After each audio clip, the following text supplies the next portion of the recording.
Be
We are performers. We are artists, audiences, teachers, students. We're curious, Joyful. Brave. we make change. we are Live Arts Miami, Fueled By learning. and curiosity, Inspired. by possibility. a celebration of the imagination, Unleashed.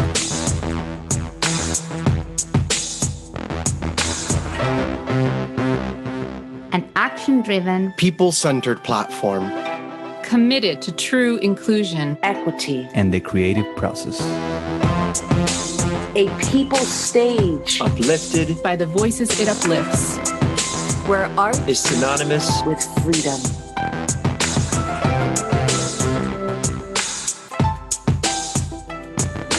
Your local source. For global live arts culture. at the crossroads Of Miami, and the world.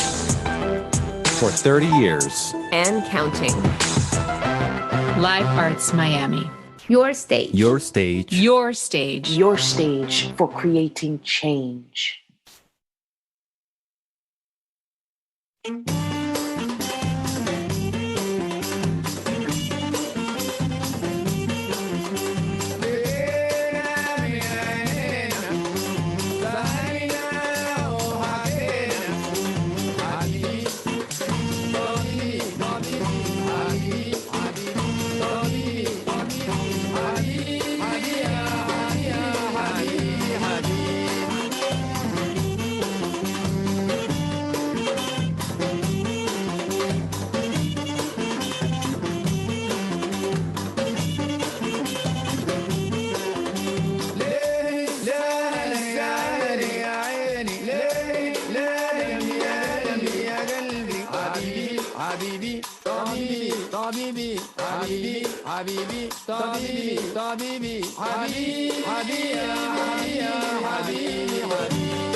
Welcome. Welcome, everyone. I'm Tiffany Madera. I'm the director of Hanan Arts, and it is my joy and pleasure to have you all back for Shimmy Shift Pivot 2021. And we bring you this program with our partners, Live Arts Miami, and we want to jump right in, meet our panelists, and hear about their incredible work. Shimmy Shift Pivot aims to tackle divisive, difficult topics, speaking to the time that we're in. We're definitely living, grieving, thinking, creating, collaborating together during a global pandemic. And we seek to have these conversations that can have a transformational impact on those that participate and listen with us. And we have just an incredible lineup of talented women artists that we are just very excited to meet. So we're gonna jump right in. I'm gonna give a little abridged bio, and you can learn more. You can learn more in the chat, and we can continue to follow and support each other. Rachelle Salnave is a filmmaker born in Harlem, New York, and her films have toured festivals and universities, not just around the country, but really around the world. And she has developed 2 sought-after film series in Miami investigating Haitian and African diasporic films entitled Haiti Image and Black Lounge Films. In 2006, La Belle Vie, one of her feature-length films, The Good Life, was nominated for an Emmy Award. And Rachelle is presently working on and touring 2 documentary films, Madame Pipi and Dual Citizen. So we'll learn more about these films shortly. And Kaeshi Chai. Kaeshi Chai is a New York City-based performer, theatrical director, teacher trainer, and award-winning designer. And she has co-founded the professional dance company and school Belly Queen and Pure Public Urban Ritual Experiment, a global community focused on healing and social change through dance and music. Some of Kaeshi's current projects include Ocean Stories, a performance integrating art and science to create more environmental awareness, and Creative Labs, in which participants conceptualize, choreograph, and mount full-length theatrical dance shows in 3 to 4 days. So impressive work that is collaborative in nature, that's also part of telling really important stories. So today, we're going to discuss traveling steps, folklore and technology. And we want to look at the legacy of colonialism or colonization. And we'll discuss who gets to tell stories and who they impact and how technology is framing and disseminating these stories. So let's jump right in. Rachelle, can you start by telling me how you identify and how does the broader cultures that you are a part of inform your identity or identities, and vice versa? Well, thank you for the introduction, and welcome everybody. Well, I would say that, I'm Haitian. I was born in New York City. I was part of the first generation born outside of Haiti. I blame it on Duvalier. He's the reason why I was born in America. And I grew up in Harlem, which was a bastion of culture as well. Had so many similarities between the historical significance of that area, that land, and sort of, pivoting to when I was born in the 1970s, from these Haitian parents that came from Haiti from 2 different worlds, even though they were born in the same city in Haiti, in Port-au-Prince, but both my mom and my dad were completely from 2 different worlds. And so all of that really shaped my identity. New York City in the 70s and the 80s, the seeing like the economic development sort of grow, but also the disparities amongst people with my color skin. And even though that, so all of that sort of influenced, who I was and who I am today growing up. Again, Harlem, especially 125th Street, which is the huge corridor that you have to pass through if you have to get through, go to the airports or go out of New York, was, again, a bastion of history, culture. You would hear soapbox orators on one corner speak about spirituality, on the other corner talk about history, on the other corner talk about, the current events of today. You would see, lines of book vendors selling books that you could never find in a Barnes and Noble bookstore. There was the Mart 125 that was an open flea market similar to the Little Haiti Cultural Center, that had vendors from all over the continent, all over the African diaspora. Puerto Ricans were there selling their things, the Africans from Senegal, Nigeria, and then of course, the African Americans that came from Brooklyn, Queens, Jersey, all to hang out in Mart 125. And then right on the left of me was Columbia University, which is the most prestigious university in the world, where world leaders are coming out of that university, either teaching or being students. You had huge movements of different things happening in the world.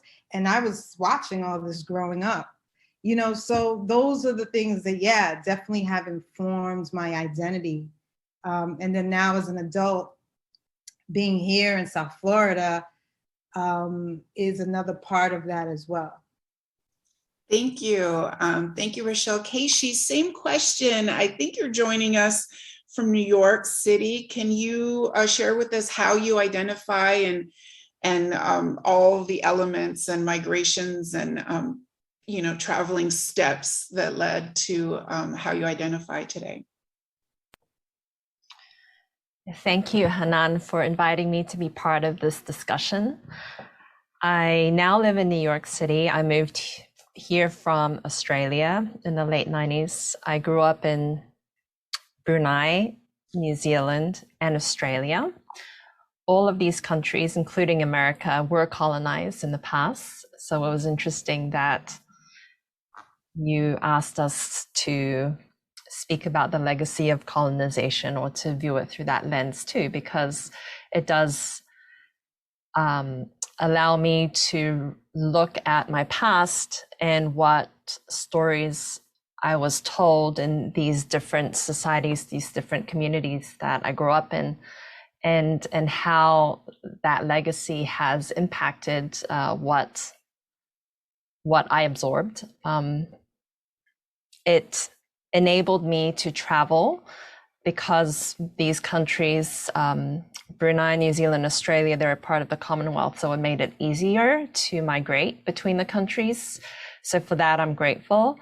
I went through primary school, or what Americans say elementary school, in New Zealand. And as far as I know, this country is the most integrated with Native culture that I've ever witnessed. So it is in mainstream education to grow up with Maori mythology, with the language, with the customs.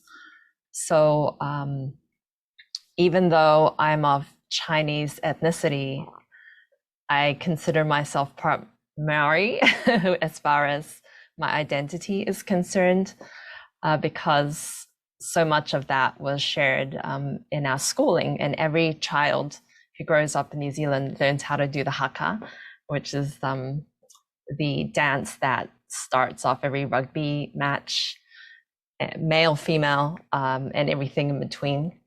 And now I identify as American. The other week, I was talking to a friend and I said, our Grand Canyon. So I realized that I've moved beyond just seeing myself as a New Yorker to American. So that was enlightening and just exciting. I mean, I have so much respect for the beauty of America. And recently I went to visit Watkins Glen, which is an incredibly beautiful waterfall among these sweeping canyons and these gorgeous trees. And this is pretty much in our backyard. And I didn't know that because usually if I have a chance to travel, I'm in a plane going elsewhere and not exploring around New York State. But because of COVID and the pandemic, it's enabled me to see more of what's around me. And so yes, I identify as a world citizen.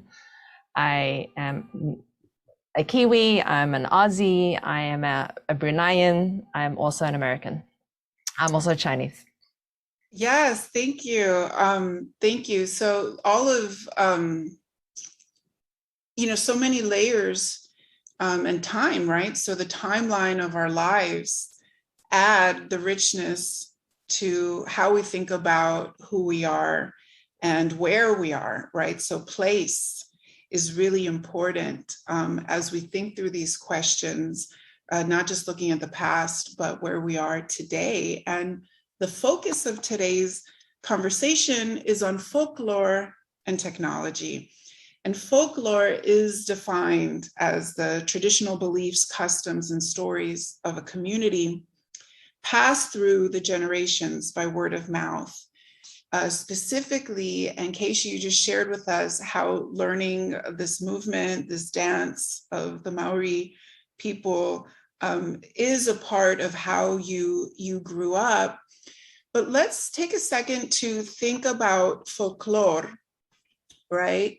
Folklore specifically, as all of us tell stories in our work. You shared with us about this dance and how that influenced your identity. Can you expand, and then we're going to ask Rachelle how these presentations are possibly defined as folklore versus art, and then how that influenced your thinking about the value of these customs and stories and identities. Well, I see the art as being a natural outflow and expression of the folklore, of the customs, of the beliefs. So, for example, and they inform each other. And if you look at Chinese dance, I was part of 2 traditional Chinese dance companies in my life. And traditionally, a Chinese woman who is sought after is a little more shy, a little more demure. And you can see that in her posture, in the way she holds herself. You can see that in how she is illustrated or depicted in art. And it permeates beyond just one genre of it's only dance or this is only painting. You can see it in the use of language. And so as an artist, as somebody who is inspired by what surrounds me, it helps me to expand out the boundaries of whatever genre I've chosen to express myself in, to look to other forms of expression for inspiration. Does that make sense? Yes, of course. And Rachelle, can you talk to us about folklore in Haiti and in the diaspora? How is folklore defined, talked about? Is it seen as something separate? Is it seen as something woven in to the way you talk about work or art or national identity, for example? So how would you think about the relationship between folklore and national identity? Well, for me, I think something that I can add to that is collective memory. And I think it's very important for me as an artist as a visual storyteller, to use that collective memory in combination with what has been passed down to me, because I didn't grow up in Haiti. It's a country that I don't know anything about, but I know everything about, because it's in my consciousness, it's in my memory, it's in my blood, it's in my dreams, it's in my walk, it's in my lens, you know? So, you know, it's, and what my, you know, my parents are amazing storytellers. You know, my dad, you know, amazing storytellers. So, and very animated. And, you know, Haitians have a way of, even the language, the Creole language, a language that was formed when we talk about colonialism to be able to identify past messages, you know, to let people, you know, hey, this is what's coming. This is what we got to do. And today, to hear the language, it's such a animated, beautiful language.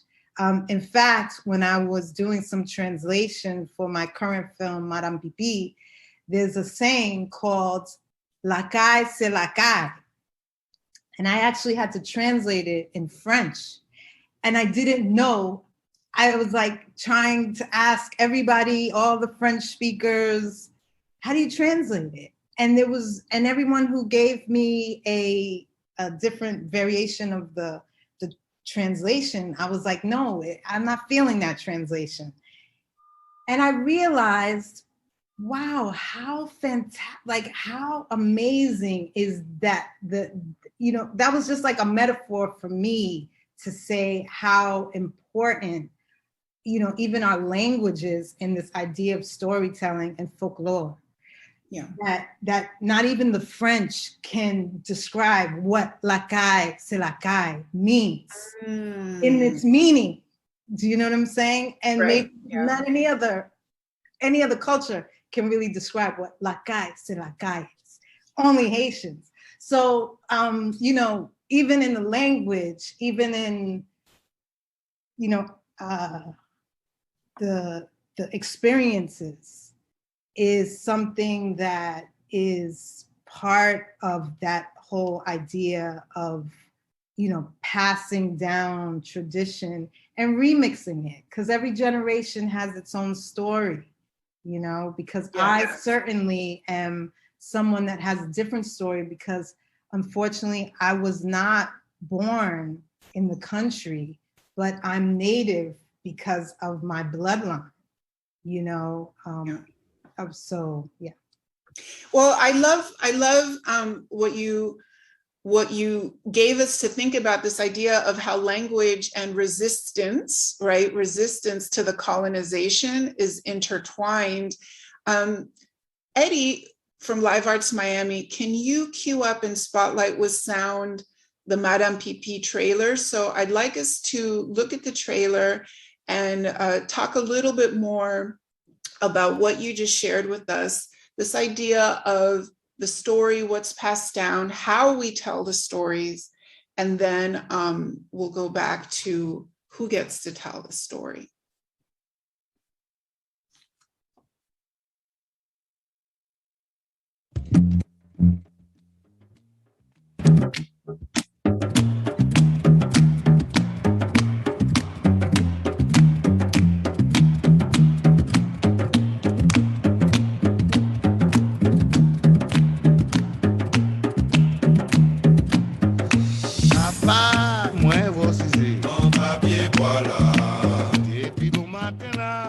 Fait presque c'est Haïti. Parce que chaque semaine, presque, toujours bon 30, 40, 50, 60 pour m'appuyer pour moi. Toujours appuyer pour moi. Presque chaque semaine. Chaque semaine, je vois chaque semaine, chaque vendredi. Parce que quand on m'a touché, il faut me dire pour trouver pour manger pour semaine. Il est là parti ou plus mal que mon qui Haïti. Depuis temps là, on va dire. Là, on va dire.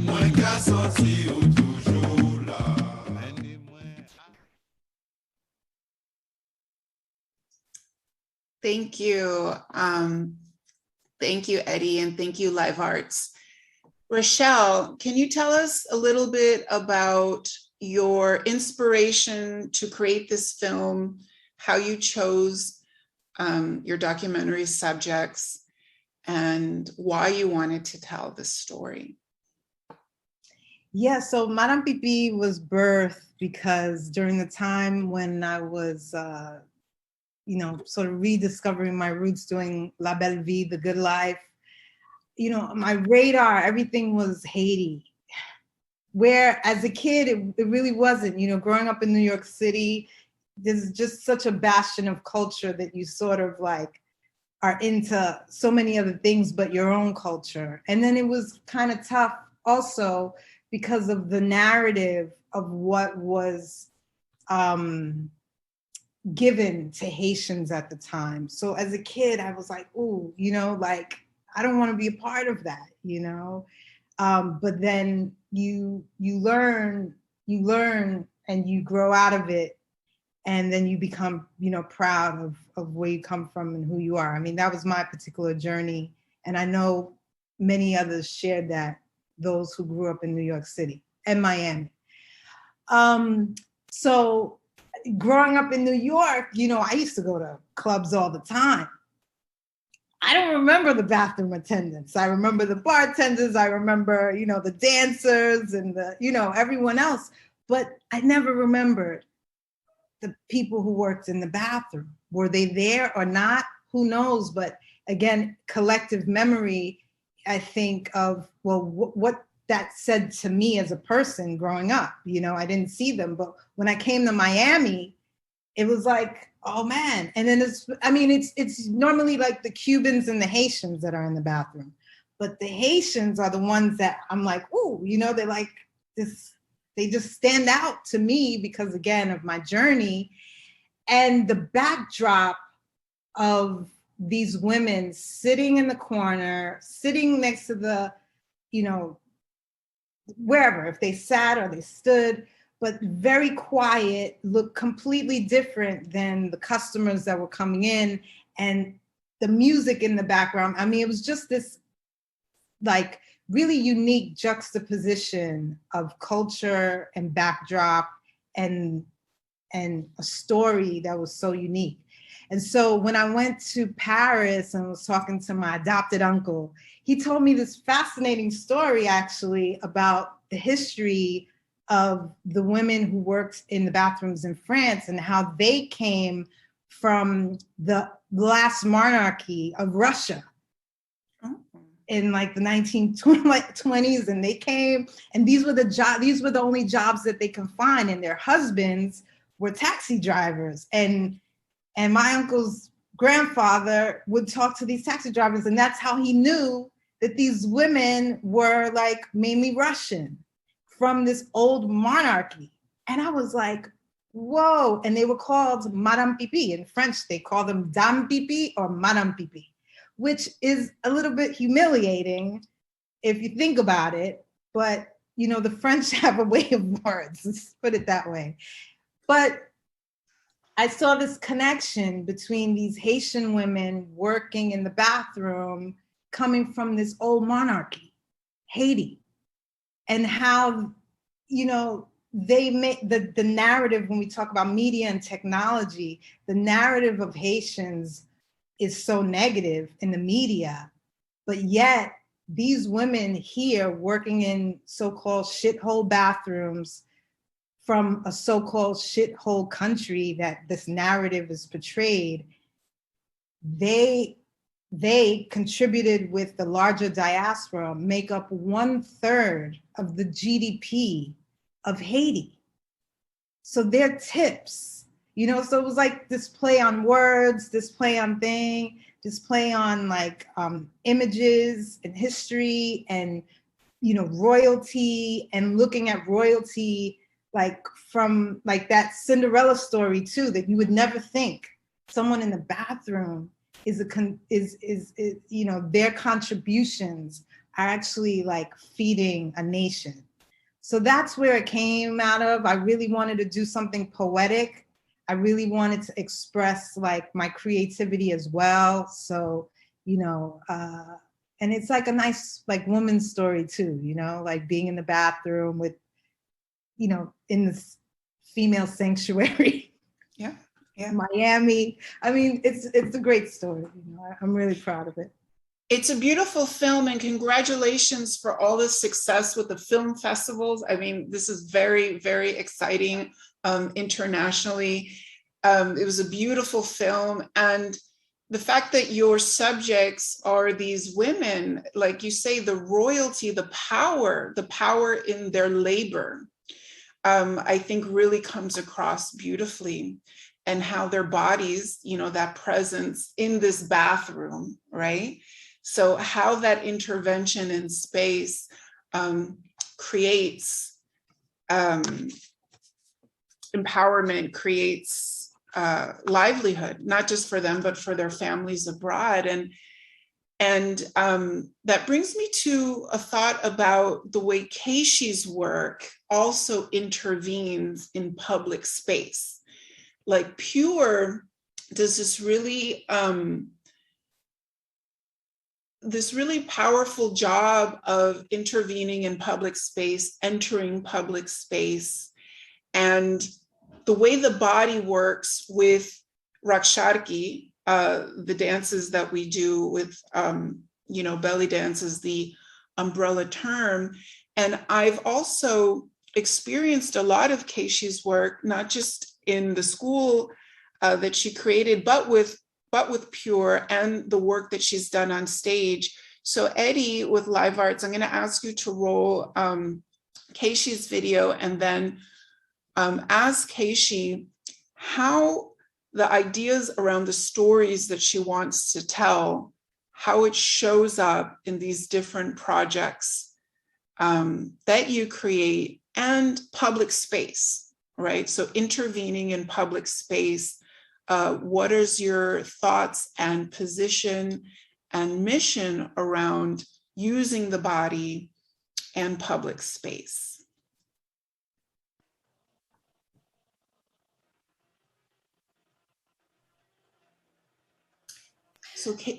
So I'll speak as this video is going. That first clip was of Belly Queen, and this clip right now is of Pure when we went out on our very first procession through downtown Manhattan. New York City at the time, and this was in 2004, was still under the shadow of 9/11. And I wanted to go out with a group of men and women to introduce color and just change up the energy downtown, also to pay tribute to the lives that were lost at the World Trade Centers and the Twin Towers. Some of these other video clips are some recent projects that I've been working on. Because of the pandemic, a lot of artists have shifted our work online to virtual presentations. And so some of these are experimental. They haven't actually been released yet. So you're getting like a very sneak peek of what's to come. The second last clip was me as the moon, as well as the dancer having a dialogue. And then the very last clip was me playing with Dancing with Veil in reverse. So I was taking the video and playing it backwards and seeing what that looks like. Going back to your question about art in public space, I touched on it a little bit before about how it was a response to what was going on after 9/11. And we had the desire to go out into the streets to help transform the energy. And also not only that, but to show up as a surprise and to help redefine what it means to be a dancer, especially a belly dancer, because so much of the stereotype surrounds this idea of a woman seducing a man as the sultan, and instead we have radical inclusion with people of all ages and body types and colors, and it's an army, right? So we're powerful and we are dancing in unison with each other, and so that is quite the sight to behold, and makes an impact. Also, we're able to reach out to other communities that otherwise would not be going to our shows or buying a ticket to see a show because they're walking down the street. And so it makes it more accessible as well. And it's an offering, it's a gift.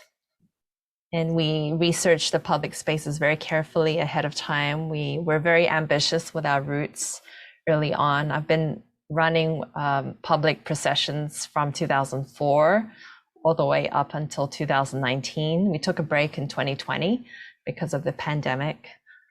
But through that journey, it's also been a gift for us to discover the amazing places that are right on our doorstep that often we don't see just in looking for these spaces, and then having that opportunity to take the dancers and the musicians out so that they can also appreciate their surroundings. Thank you, Kaeshi. And can you give us a little primer on your background in belly dance? So how did you come to the dance, and how did your cultural and educational background influence your interest in the dance and then opening the Belly Queen School? Yes, so many questions. Well, I started in February 20th, 1996. I was in university in Sydney, Australia. I felt very, very disconnected to my body. So learning how to dance was a way for me to reintegrate. And I found it powerfully healing to see women. There were mostly women in the classes I was taking at the time. I do recognize that men and people who are transgender and everything in between also practice this dance, so I'm not excluding them. However, for me personally, I was under one idea of what beautiful meant, and that was very much dictated by the media. And having seen these empowered women who felt so comfortable in their bodies, being able to express themselves with freedom and strength, that really helped heal me.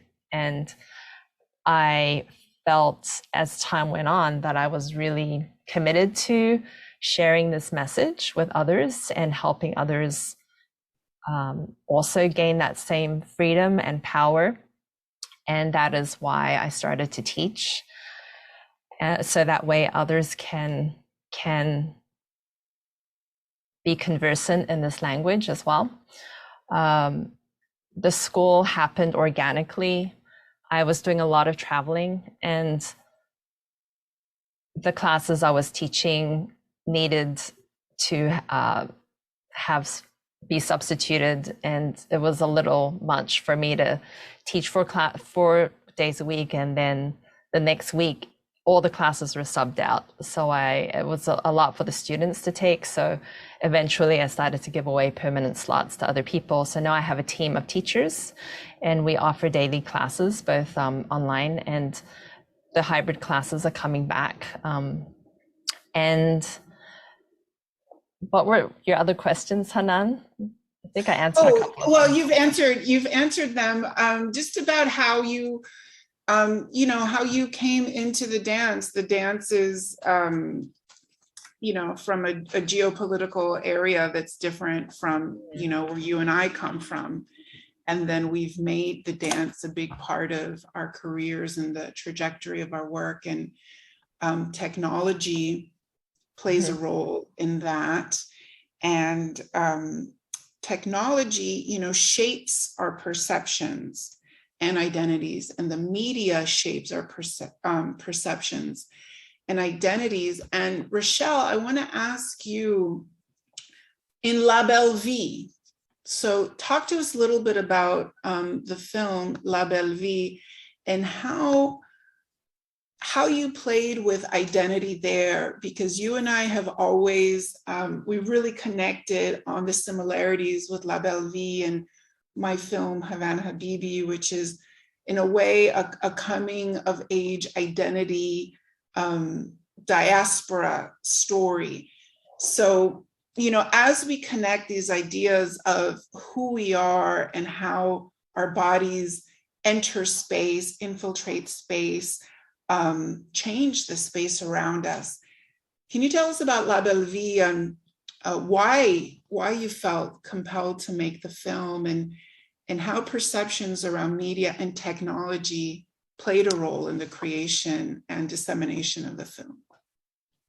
Yeah, sure. So La Belle Vie is my second feature documentary. It's about my Haitian identity, and it's a personal story similar to yours, about reconnecting to my roots, learning who I am and how my Haitian identity affects me. And as I mentioned, growing up in New York City, it was really tough as a kid because growing up in the 80s, there was we talk about the media. The media has been a major inspiration for me as an artist, dedicating now my life to Haiti and African diaspora stories, because they have really shaped this narrative that is just simply not true about Haiti, the African diaspora. They continue to do it in Afghanistan. They continue to do it all over the world. And so I felt that I needed to tell my story. And my story really describes, me as this kid growing up being confused, because as I mentioned, I grew up in Harlem, but my parents, especially my mom, she was from what they called the bourgeoisie status. Okay, her dad was super wealthy, super handsome guy. And her mom was not. I mean, her mom was from a neighborhood that was not well known in Haiti. Actually, unfortunately, it's the same area where this earthquake just hit. That's where my my grandmother, that side of the family, that's where they're from, Kai. Totally different worlds. And in Haiti at the time,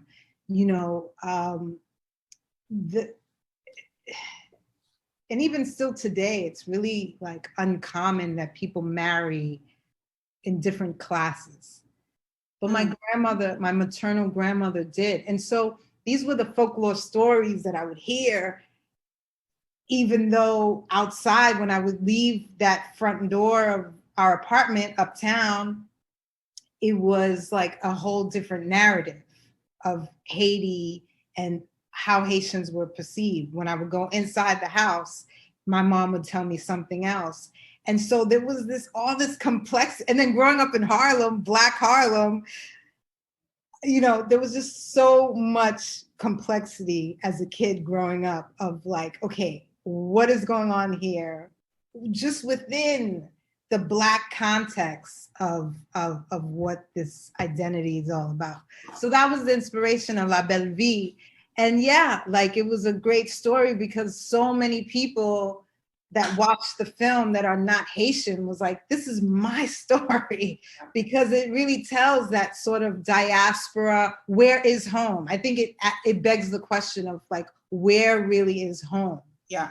And so I think that's why it really connected with people outside of Haiti, because it really is a universal story as we look at the world and we see this mass migration of people moving and leaving their home countries because of, all kind of situations. So.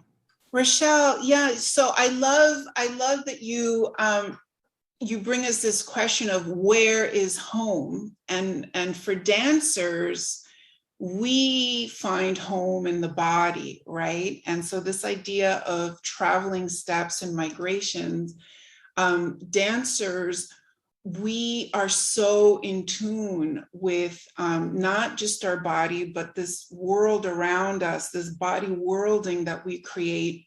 And you bring up, and Kaeshi brings it up as well, for me, something that's incredibly interesting, the cousin to identity is becoming. And I see in a lot of the work that we all do, it's really this idea of becoming. So telling stories about identity, about migration, about movement is also a story of becoming and who we are and how we create our identities. And from a Western philosophy, Michel Foucault, he edited this book and wrote these essays on the technologies of the self. So when I was thinking about this talk and, the idea of technology, Foucault describes it as, the way, the tactics that a person uses to get to know themselves, right? So what are the actions and the tactics from a Western perspective of knowing yourself, becoming yourself? And then you look at, from the American context, W.E.B. Du Bois, he talks about the dual double consciousness, right? And he wrote about that. And the idea of, for a Black person in America, there's the becoming yourself and then seeing yourself through the eyes of white America or the dominant culture. And so I look at these two ideas around becoming, around identity, from this Western European, from this African-American perspective, but can also speak to this global South perspective, this colonized perspective of becoming, and what does it take to be who we want to be in our image and in our power, right? And walking and creating in our power and creating ourselves and creating our stories. And it brings me to the question of, how did each of you reach the place of your becoming to tell the stories that you want to tell in your work? Because I think it's a lifelong process. I think we're still in it. And Kaeshi, as dancers, improvisation is, what we train for. That's like how we show our mastery, is through improvisation. And who gets to tell the story, right? So Kaeshi, can you speak to us, as we're starting to wrap up, this idea of becoming, what does it mean for you and the work that you do, and the work that you do with, women all over the world? Thank you, Tiffany. Yes, this idea of becoming is a topic that is a lifelong journey for sure.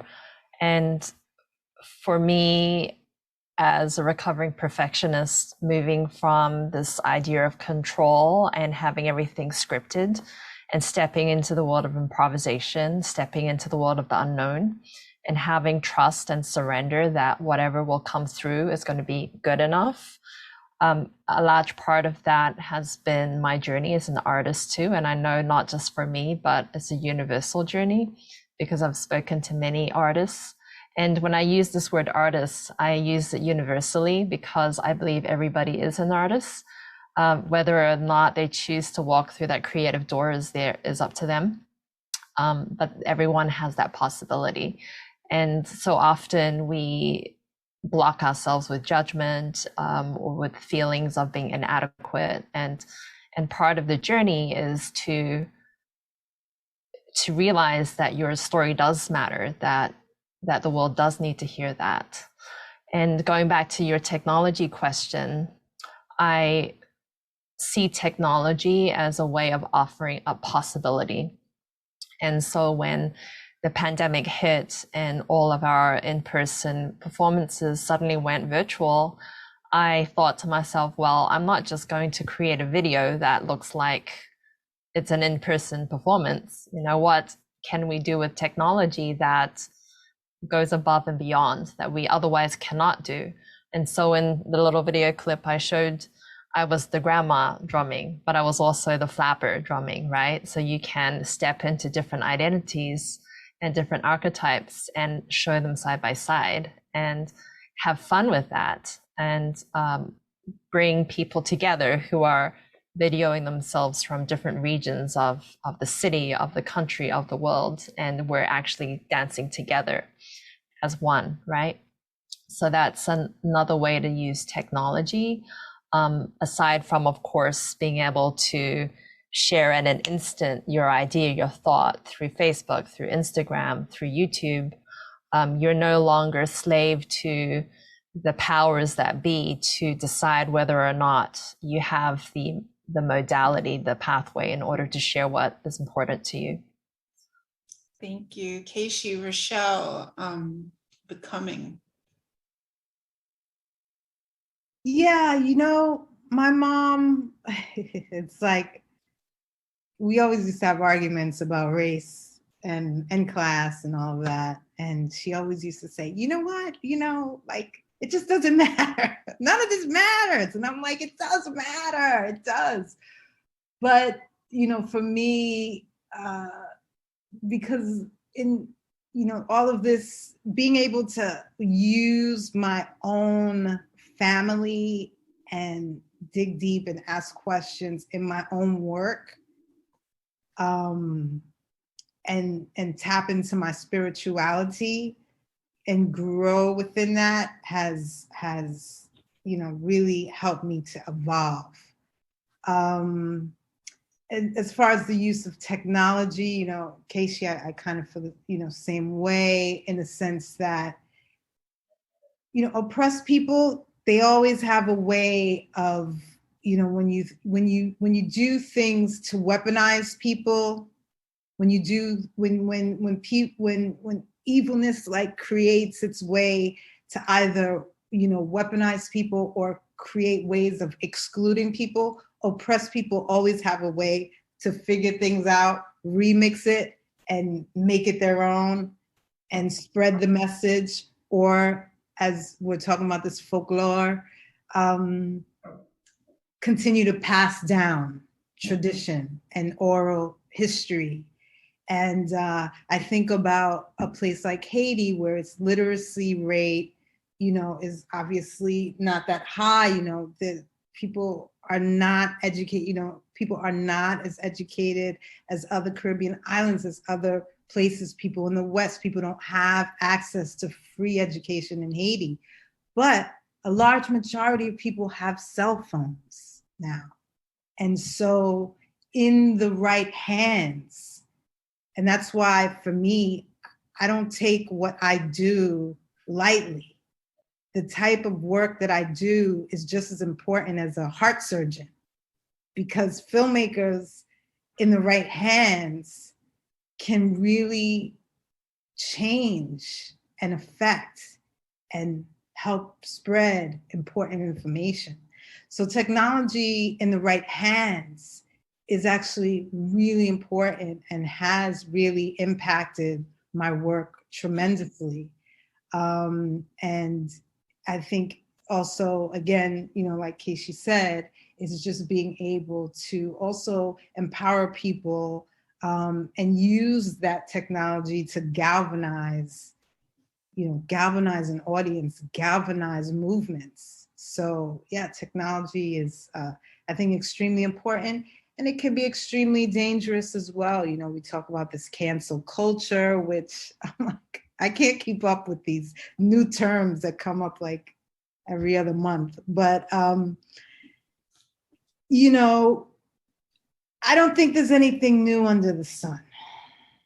People like you, people don't like you. People like your work, they don't like your work. As human beings, when things happen in the world, we react. Sometimes a person like me, I'm very impulsive, because things really do affect me, especially when it comes to things like race. It really does affect me because I grew up here in this racial society. So it's really tough not to think of any other things. And with technology, you know, everybody has a voice now. People can say what they want to say, and it's like nothing is filtered, which is good and bad. But again, we have to sort of, you know, with technology, we have to sort of take the good and the bad, because it's really tricky. You know, technology is really tricky because on the one hand, as it can help with folklore and passing down information, in the wrong hands, it can continue to pass down the wrong information, things that are not true. You know, as I mentioned about the Western, you know, Western media, American media, it's played a huge impact on my, you know, again, inspiring me to help to bring a more varied story to Haiti and the African diaspora stories. So, so yeah. Well, yes, thank you. And part of what you're saying is this idea of diasporic people, global South people, formerly colonized people. Resistance is always in a state of becoming, and the oral tradition is always alive. And folklore is an empowering concept where resistance, communication, dissemination of important information is always an active part of the culture that lives. And, you know, as a Caribbeanist, you know, the Caribbean and the global South has its way of being in the world, has its knowledge, has its expertise, and that, you know, that lives through the generation. And our work does get filtered and gets put within an aesthetic process, right? And so part of the healing and the transformation and the empowerment is the aesthetic and artistic rigor that we bring into our work that can then be disseminated and be part of a productive discussion around culture and empowering people around the world. And with that, I really want to thank you, Kaeshi and Rachelle. Thank you for your work. Thank you for your words with us today and sharing your insight, your process, your becoming, and your thoughts on folklore and technology. Thank you, Live Arts Miami, just an incredible partner. Thank you to Hanan Arts team, to our team, our board, and our very generous funding partners, the Green Family Foundation, the Ware Family Foundation, and all that support us. Thank you for being with us today. We have a seminar, webinar next week, and then we have an in-person, you know, 4-hour dance intensive with me on September 18th. So I'm really looking forward to safely being in the creative dance space with all of our participants. So a very warm thank you and warm greetings to all of our participants and our listeners. Thank you. Thanks, Rachelle. Thanks, Kaeshi.